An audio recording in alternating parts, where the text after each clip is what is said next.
now. Of course, I forgot to do it. Hold on. Whoops. Ooh, that new transition. There we go. That should work, I think. Yes, it worked. There we go. Great success. Great success. All right. Yeah, that's good. All right, cool. Welcome back. We're going on hour 10 of this 24-hour live stream talking about CitizenCon, raising money for Doctors Without Borders. Exclamation point MSF in chat if you want to, raise some money. Go into that one. And yeah, let's get started with introductions here. We'll start down with here. Mr. Richard, who are you? What do you do in Star Citizen, and where can they find you? Hi, my name is Captain Richard, and I am a partnered streamer here on Twitch. I stream Star Citizen, a lot of other space and sci-fi games quite regularly. Been doing it for about 7 years now, and a few of those years have been holding Paul's hand, which is very comfy and soft. Yes. Yes. And twitch.tv/Captain Richard, or is it just Captain_Richard? Yeah, it's twitch.tv/Captain Burks. That's where you can find me.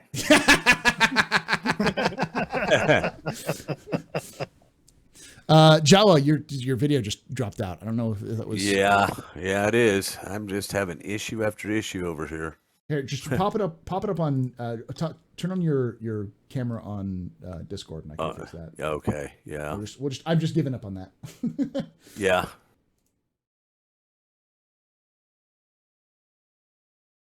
Let's see, there we are. Turn on camera. There it is. And then I'm going to do this real quick. I got it. I'll fix it. All right. In the meantime, we'll go to Fist. Fist, who are you? What do you do in Star Citizen, and where can they find you? I am Fist25. I am a affiliate streamer with my friend Jawa Sparky down there on Twitch, and then we also make content on YouTube. Lots of videos on YouTube. We stream every week on Thursday. We do a kind of a dual stream. I stream on YouTube and Java streams on Twitch. And then we link our videos together and stuff. And we go out and try to save the universe. And on Sundays, Java does like a mining stream on Sundays at 9 a.m. Mountain Time. And you can find me on YouTube at YouTube/C/Fist and Jawa. All one word, three separate words. And then you can find myself and Java on Twitch on twitch.tv/fistingjawa. There we go. Hey, the cats are back. Yes. Kitties. All right, and Jawa, who are you? What do you do in Star Citizen, and where can they find you? Well, I'm Jawa Sparky. Let's see. I like to do a lot of mining and exploring and doing like tour guide type stuff. They can find me with my good friend Fist on Twitch TV on Thursday at 7 p.m. Mountain, and then on Twitch at 9 a.m. Mountain for Java with Jawa. I'm also going to put up the your fistandjawa.org. That's the one you also use. Yes, right there. So there's the link right there for you. Totally forgot to plug that. Wow. Which is all of their links. So all of that stuff is, if you didn't catch all of it, just go fistandjawa.org, fistandjawa.org. Yeah. Don't go to fistandjawa.com. You don't want to know about that one. That is some very NSFW there stuff there. Yeah. Yeah. There we go. All right, so let's get started with the first topic. We've been talking about CitizenCon all day, so might take a little bit of a back seat for this discussion. But we'll start with you there, Fist. What was your goods and bads of CitizenCon? Well, okay, so let me preface this with Jawa and I watched it together at my house, and we had some friends over who very casually play Star Citizen, and so they haven't played in a while, so we had to explain like all the new stuff to them. Yeah. So we missed a little bit of the details on some stuff, but my highlight was Tony Zervek and the whole that last panel, and then the ship panel. I really enjoyed. I fell asleep at the sound panel. I didn't mean to, but it was to me, it was, as much as I like audio, it was a little boring to me. So that was kind of a low light for me, because I felt like it was very repetitive. But it was neat. I guess I was expecting more, a little more action, I guess, a little more revealing of what's going to happen past 315, 316. I mean, I'm not talking the long-term stuff, but I guess I expected a couple. I did expect to see the Argo raft, which we did not. But overall, I think we had a good time, and Joe and I are psyched for next year to actually go to it live if they have it live, which I hope they do. So LA, I think is what the plan is. So yeah, yeah. I have to weigh if I want to go there or not. I probably will end it anyways, but because Cam will be like, I'll take me down to LA and let me lounge in a luxurious hotel room for a couple of days. Yes, please. Yeah. Joa, goods and bads of CitizenCon.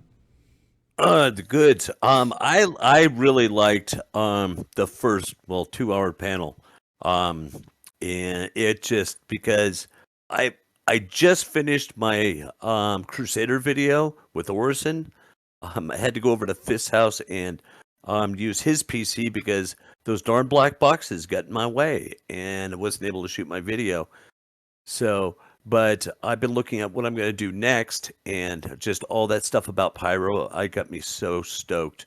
Just all, I mean, Pyro 4 and Pyro 5, they just kind of circle each other.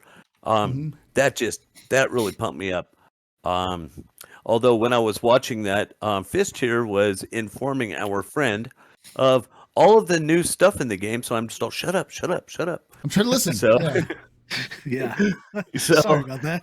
yeah, and so when he was looking forward to that part about the ships, Henry started talking to the low part for me also was the audio. I thought it was going to be a little more engaging. And I think I left to go back over to my house to let the dogs out and feed them. That's about the time Fist fell asleep. So when I got back, he says, "You didn't miss anything." So yeah. But yeah, the other low part for me, I guess, was it was over in 8 hours. That was it. I mean, it was a panel after panel after panel. And it was relentless. I'm not used to that relentlessness when it comes to panels. You know, previous CitizenCons were not just that like boom, boom, boom, boom. There was like some time to breathe because they had to give people time to move from panel to panel because it was physical. So it was like, you know, we actually had like 20 minutes in between panels sometimes. But whew. Right. So yeah. Richard, highs and lows of CitizenCon, goods and bads. Well, I'm right there with you. So I was co-streaming the event as well, and had a lot of people coming to hang out. You know, it's one of those things where here on Twitch, you know how it is when they have a main event for a big game on the official channel.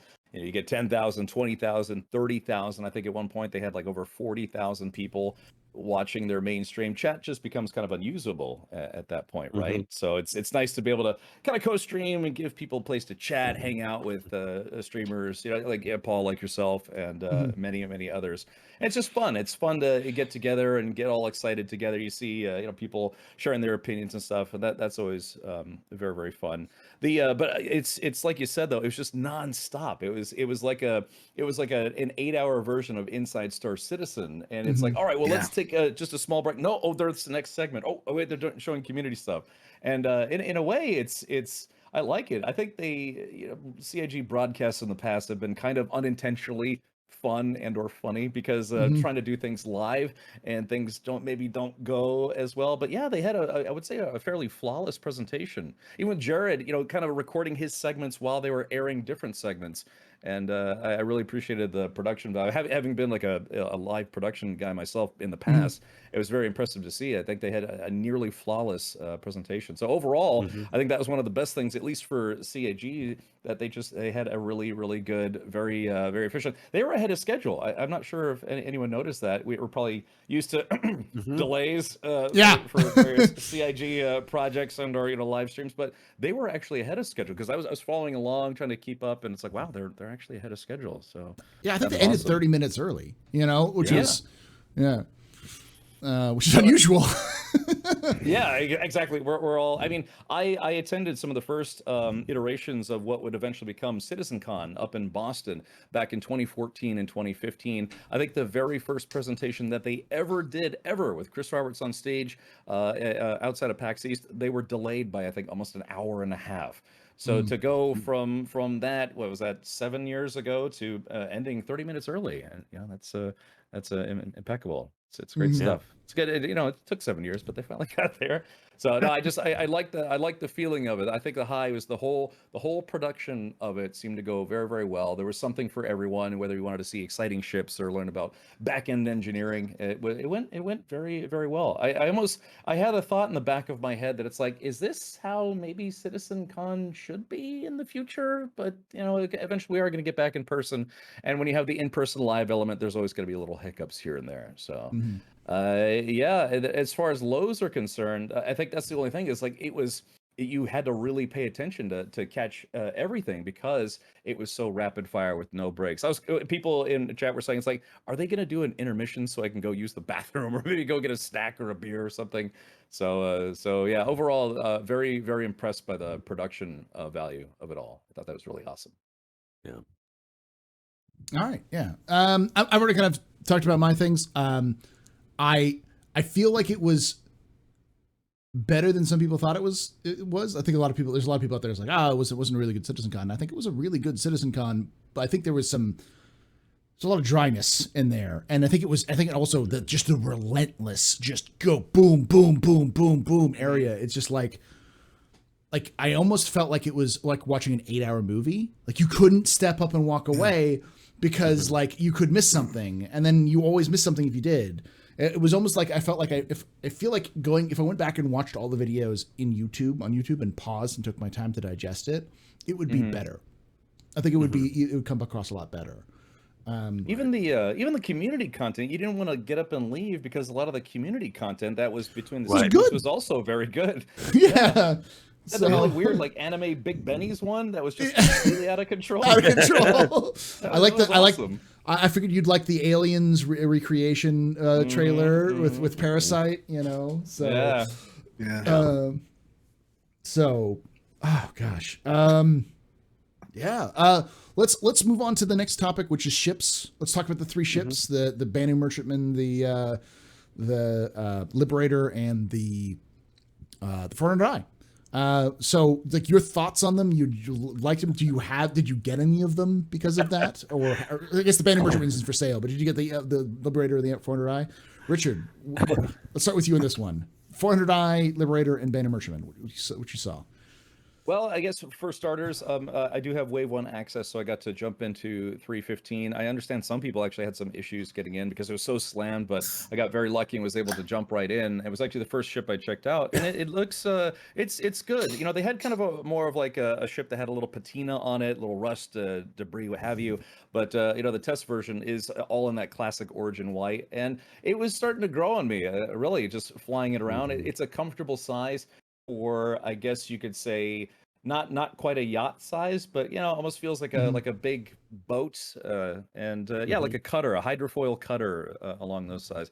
So yeah, the interior feels a little more snug than what you would expect from an origin ship from, like, say, the 600i or the 890 jump, but it has I don't know, it has a more personal feel. The interior looks very well designed. Flies okay. I was actually watching a little bit while you were talking about it previously with the last group, how it feels more nimble than a Constellation, maybe a little bit more sluggish than a Freelancer, but I don't know. Overall, I kind of liked it. It's the thing that gets me though is like, yeah, it's got that big, like, almost like duck tooth kind of front end, where it's most The beer opener? exact. Yeah, exactly. Yeah, exactly. The beer opener. So I think aesthetically, it does kind of look like, like the top of an 890 jump just kind of sliced off and turned it into its own ship. But that kind of hydrofoil front end is neat. The Liberator is in my opinion kind of an odd duck, right? It's a flying platform that ships right on top of it, and it's got interior space as well. It's like a really odd form factor Hercules. That's it looks cool though. It really looks Star Wars-ish though, which is kind of intriguing, and it just has kind of that weird like flying platform feel to it. Admittedly, I was a little shell shocked by the price point. It is a ship that people can pledge for. The war bond version being $500, and that comes in $575, I think, is the end goal or something like that. So right for the non-war bond version, and so that puts it at a higher price point than even the base model Hercules, which it also can store a lot of stuff, except for fighters. It's this flying platform is essentially Anvil's. Almost like Anvil's pocket carrier, because they don't really have a capital ship option. So cool concept. I think it does look kind of neat, very sci-fi-ish, but the price point for pledging is in my opinion a little bit on the rough side. And then finally, I have to kind of eat my hat here, bite my tongue a little bit, because I joked for so long on my Twitch channel, streaming Star Citizen, that the Banu Merchantman was never coming out. It's one of those ships. Are you the originator of the meme, the Banu Merchant myth? Were you the one who was spreading the Banu Merchant myth?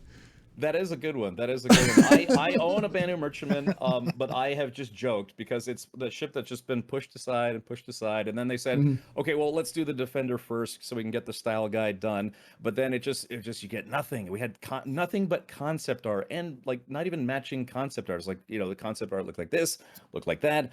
But then finally, this year's CitizenCon, probably one of the big highlights is finally the Banu Merchantman is in production, and it looks awesome. It really looks awesome. It got me very excited for it, and I'm now hoping that nobody remembers that I used to be like, oh, that's never coming out.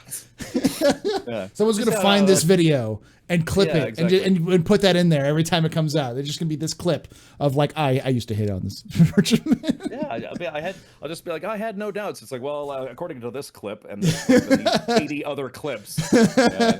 So no, congrats to CIG and for knowing that a lot of people have been waiting for that ship for a long time. It's been like 6 years or something like that. 5-6 years. So, but so that's my take, and free to... Well, before we pass it on, because we got rated by JRDF, I do have to show my work. This is actually a JRDF mini that the 500 scale Cutlass. I worked on this before CitizenCon went live. I actually streamed myself painting it, and I finished it while CitizenCon was going on. So, and I'm really happy with it, because I was like, I'm not too happy with it when I finished it. But then I kind of looked at it this morning. I'm like, this is actually really good. I like the you can see the kind of the purple on it. So I was very happy with it. So if you too want a JRDF mini, JR Design and Fabrication.uk. So it's fantastic looking. Yeah. I really like it. The Fast Card says it was actually 8 years ago as a 2013 concept. I didn't even think it was that long. Has it really been so long? Yeah. Oh gosh. It's coming. It's now. But throw me back in the believer camp. It actually is happening now. Jawa, your thoughts on the different ships, the 400i, the Liberator, and the Banu Merchantman. Well, we saw all this stuff about the 400i, and I just kind of picked up my phone, just kind of looked. Oh, crap, it is. Oh, whoa, buy now. So, yes, I bought one. And I just thought the price point on it was actually really good for something that size. And then the more I get to ride around in it, the more I like it too. The Merchantman, I'm just not. I'm much of a follower on that. But Vista says, "Oh yeah, it'll never come out," and so well, it may. I never said that one time. Well, you said it's taking forever. It is taking forever. Yeah. And in the Liberator, I don't know. I was looking at it again, and I kind of looked at it as a flying tree fort. So, but that's what I thought. Sounds good. Flying tree fort. Yeah. Yeah. That works. Fist, your thoughts on the ships? So before I get started, Okay. I do want to mention that last show that Joe and I got caught on the end of with Space Tomato and Griffin was Yeah. the charity here, Doctors Without Borders, got up to $1,500. Let's Okay. keep that going. If you haven't donated, let's get to 2,000 on our 3-hour show here. Yeah. So I'd love to see people throw some money in there. Exclamation point MSF in chat if you want to get that link. So, yeah, you know, let's raise some money. So okay, 400i. Joe and I have been talking about it since it came out in Star Citizen Leaks, and you know, we've been talking about 500i, 700i, stuff like that. So we're super into it, and we both immediately bought it like within minutes of each other, and all the paints and all that stuff. So I'm super excited for it. I flew it around a little bit last night. It's a cool ship. It looks amazing. We talked about it last stream there. It's definitely got some advantages over like the Freelancer Dur and all that stuff. I'm going to be doing a ship review on it soon, so I'll probably get more in depth on it. What I did not like was the Liberator, and I'm an Anvil guy. Like that, Anvil is my favorite manufacturer, and I have absolutely no love for the Liberator at all. I wanted a Kraken type of capital ship from Anvil. I want a real capital ship. With Aegis with the Idris and Drake with the Kraken and all these other big manufacturers, even Crusader with it, the Hercules and Genesis Starliner, and I don't feel like Anvil is represented really in that big market. And I know the Liberator's a big ship, but it's a pocket carrier. I want to see firepower coming out of that thing. I mean, it like Captain Richard said, it's very comparable, I think, to a C2. You can fit some vehicles in it, and yeah, it can carry a couple fighters, and it's got some capital class of components. But at the end of the day, you're not going to fight anything with it. You're just delivering some fighters to the battlefield, and then you're bugging out. So it's. Said it had a crew of 2, like just 3. 2? 3. Is it 3 or it's a crew of 3? The pilot and the 2 gunners. Yeah. That's it. Yeah, so I'm not real impressed. What I want to see, and hopefully next year we'll see this, instead of the merchantman cross sections, we'll see the Kraken. Is it 2? Everyone's saying 2. Okay, apparently it's 2. I thought it was 2 because is that a remote? Are those turrets remote? You can like control both those turrets remotely. Maybe, I don't know. Maybe it's a misnomer. Maybe it was like, sometimes they have to update the stats page. Like, oh no, it really is 3. So we'll find out. It's just it's if you look at some of the concept photos, it's a massive ship, right, Fist? The interior is huge. It looks like a huge hangar in there. It is. I think it's a pretty large ship. Yeah. But it's mostly it's sneaky large, like Hercules, right? It's not large for the crew. It's large for holding other things, Yeah. Sneaky large. That's a good way to put it. Because you're right. It just looks like a flying table with engines on it, but no, it's more than that. If you compare it, it is deceptively large. It is about the same size as a Carrack. To give you perspective. Okay. It's like 10 meters shorter than a Carrack, but it's wider than the Carrack. So, and I think even maybe taller than the Carrack. So, it's a Carrack is a good comparison to it because it's also another Anvil ship and like that. Right. It's about the same size as the Carrack, but that also puts it as not a capital ship. It's still in that subcap class. Yeah, so, I want to see the Idris version for Anvil. That's what I want to see. The destroyer, the frigate, the light cruiser, whatever you want to call it. Yeah. I've already made my takes on this. For those of you who don't know, I called the Liberator before I realized they were going to make it, and then it cut me off guard because I've been saying they needed a ferry ship for a long time, a Ro-Ro ferry, being able to carry ships and people together, like have someone land their gladiator on top of that ship and then fly that ship to a location so you can be like that dude can have a hot dog waiting for you to fly him there. You get off, the guy gets his gladiator and fly off. Well, let me ask you a question, Paul. So I don't know that much about jump points, but there are some jump points that bigger ships can't go through, right? True. Yeah. Right. So with the Liberator being as big as a Carrack, in some instances a little bit bigger, there's definitely going to be some jump points that can't go through. So For sure. Yeah. it begs the question, I mean, when you put a bunch of ships on top of it and things like that, I mean, what's necessarily the point unless you're in the same system? Let me explain the point. All right. Here we go. All right. So, we know that small ships, even now, have to stop constantly to refuel. So when you have larger systems that may not have the same kind of capacity, like Pyro, in terms of infrastructure, you're going to need some way of refueling them. And instead of having to deal with that problem with refueling, you can just take the refuel out entirely. Have a way of carrying that ship from point A to point B. So it becomes a easy way to transport smaller ships that doesn't require like a Kraken or, like an actual carrier. But it also can carry ground vehicles and people inside of it. So it becomes more of a transporting of especially with inventory and how inventory is localized. You can basically load up everything you want to your whole life, put it on one of these things with a bunch of other people, and then go from point A to point B a lot easier. It's at one of the last sessions we had. It's the ship equivalent of knowing a guy who owns a truck and you need to move.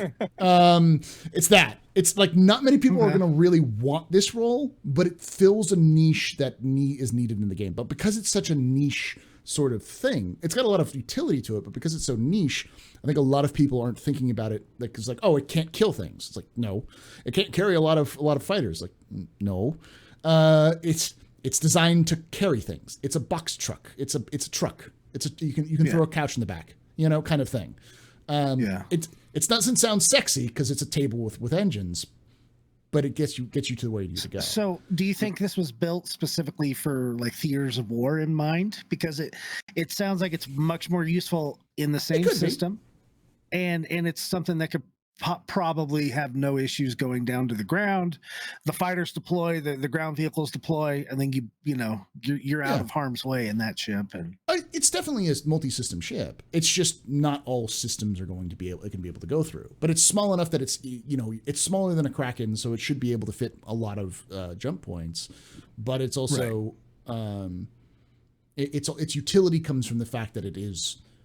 You can either have 5 landing pads, or you can, because it's cat rules with Star Citizen ships. If it sits, it fits. If it fits, it sits. Kind of situation. You could, in theory, load one of those things up with way too many ships, way more than it's designed to, and get from point A to point B. And this is Star Citizen we're talking about. We will load that thing up with way too many ships than it's supposed to be. Where's the edge of that physics grid? We're gonna stick it right on the edge so we can put like how many Auroras can it fit? That's Test Squadron's #1 rule. How many Auroras can we fit on this thing? And just deploy it to some place. So I do think it's multi-system. It's just not as flexible, because if you're getting to the point where only the small ships can go through them, then small ships are going to go through them. But if you get larger areas, you're going to want ability, and you have a smaller ship, you would want to cut back on the fuel cost. So I think that's really where it comes into. It's a ship that's not needed now. It's a ship that's needed after Pyro. It's a ship that's needed in 2 years, which is why it's hard to see the utility of it now. So if you ended up getting a Liberator, would it be the captain's table? Yeah. There we go. That's what I'm calling it. If I get one, I'm calling it that. Well, I think $500 is a very expensive price point for it too, and it's 500. It's over 500 if it's not War Bond, right? So, I mean, just like I think the A2 is overpriced for what it is, even though it's got a ton of guns and it's big multi-crew. I have the controversial take where I think it's undercosted. I think its true utility won't be seen until we start seeing the game flesh out more and we start seeing other systems. Player bases too. And player bases, like the ability to load up like basically an org into a small ship and transport them from point A to point B. And then when you get there, you don't have to, you just roll everything off. Everything just goes off. And now suddenly it's 400 units of cargo. It's got all this space for internal space for vehicles. And like you could turn it into a kind of a makeshift Pioneer, or makeshift base, kind of get from point A to point B. But again, again, it's going to go up in price eventually anyways. We know that. This is just how these ships work. Right. But also, I think it's going to go up because the utility is going to start to be being seen. And it's all still in concept, so it also could get bigger from here on out. So yeah. Especially if John Crew gets his hands on it, because John Crew is going to make that he's going to make that thick. It's already thick. He's going to make it thicker. Viagra.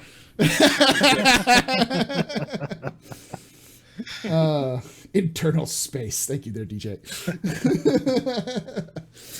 All right. Let's go with favorite moment of I didn't even go over the 400i is cool. I've already said I think it's a competitor to the Cutlass and the Freelancer more than it is a Connie, but it's a cut down. It fits a nice role in between them. It's the best design origin ship I've ever seen. The internal space is it's yeah. That's a spicy take right there. Yeah. I think it's the best design in terms of its internal space usage, in terms of its looks, in terms of its I think its handling is a little off, but it's PTU. And the Banu Merchantman, as a fellow owner of the original Banu Merchantman, I'm excited that we're getting more information. I don't anticipate it anytime soon, but I'm glad that we got the time we got. The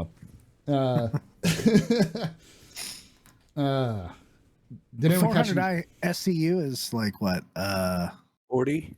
It's 42. 40? It's 40 something. Yeah. 42. Not a lot. Yeah. All right, let's move on to a favorite moment in CitizenCon. I think the like favorite panel or favorite reveal. Fist, start with you. Well, my favorite reveal was the 400i. Okay.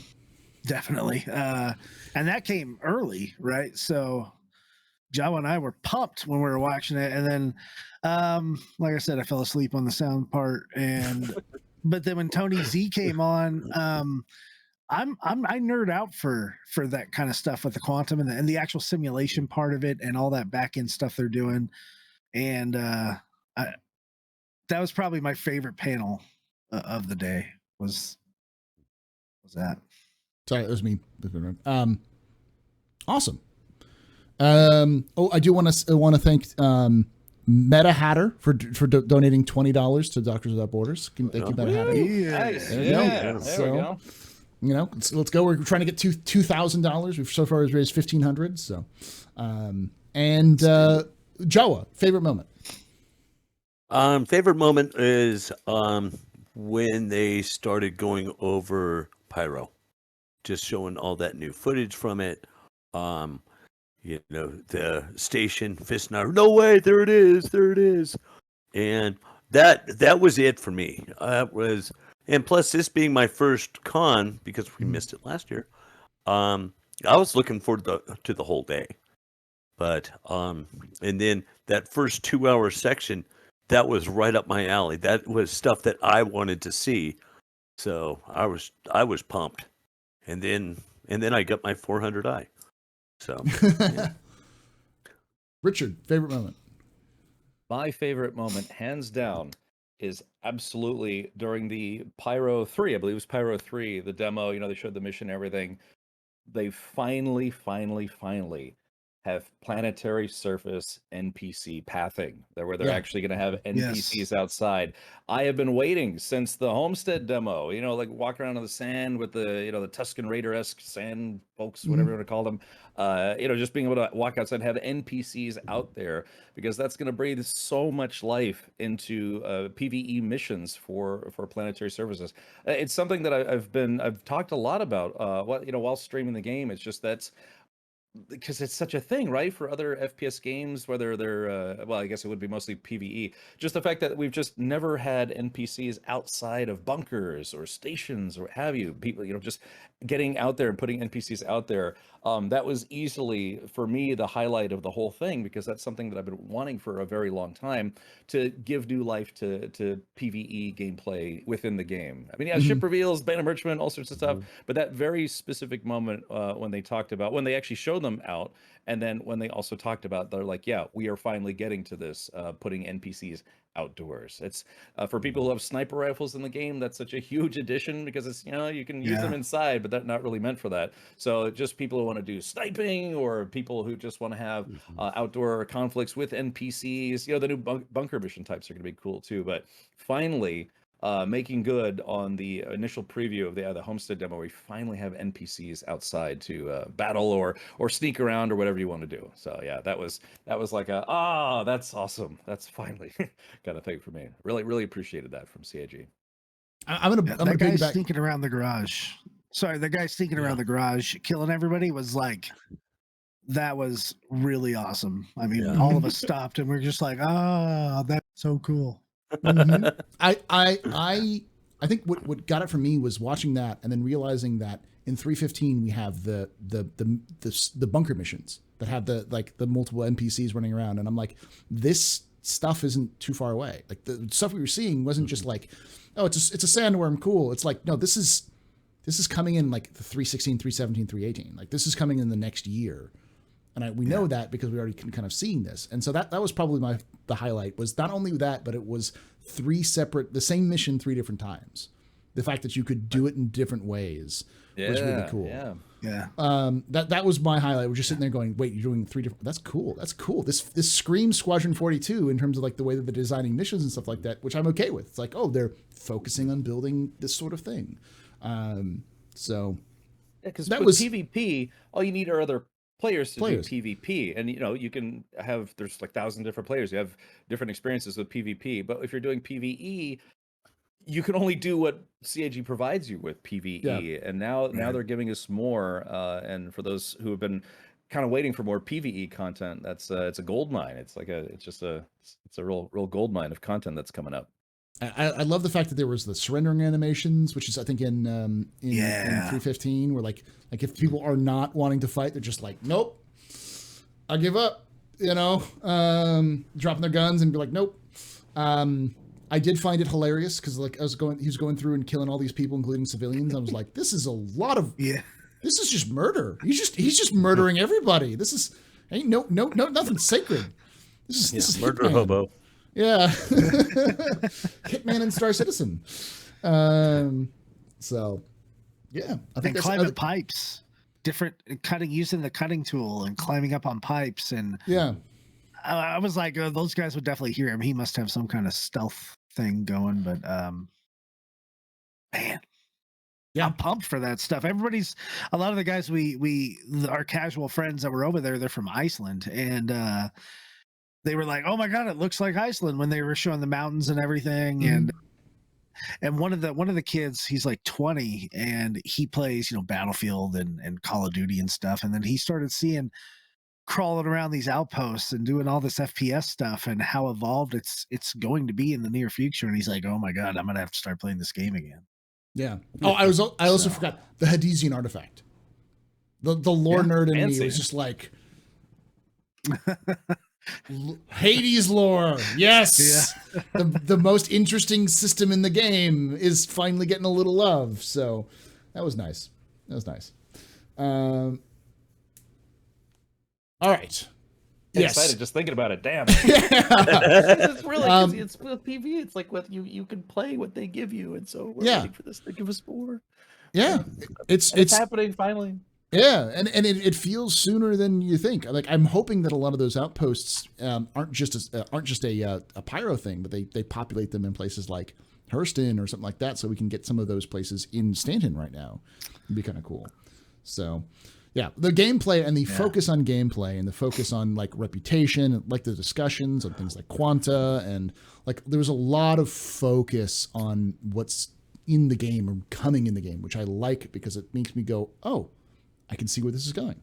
And I do want to thank Fire, Captain Dunsill, Anonymous for all donating $20. So we're now at $1,580 for Doctors Without Borders. So there we go. Nice. Awesome. Thanks, guys. Yeah. What else is there? I think we'll end that for the discussion. Then we'll go into the questions and answers. So if you have questions, feel free to ask them in chat. And like I say every time, hope to see you someday in the black. There you go. question. Hold on. Oh, too soon. There we go. What's the question?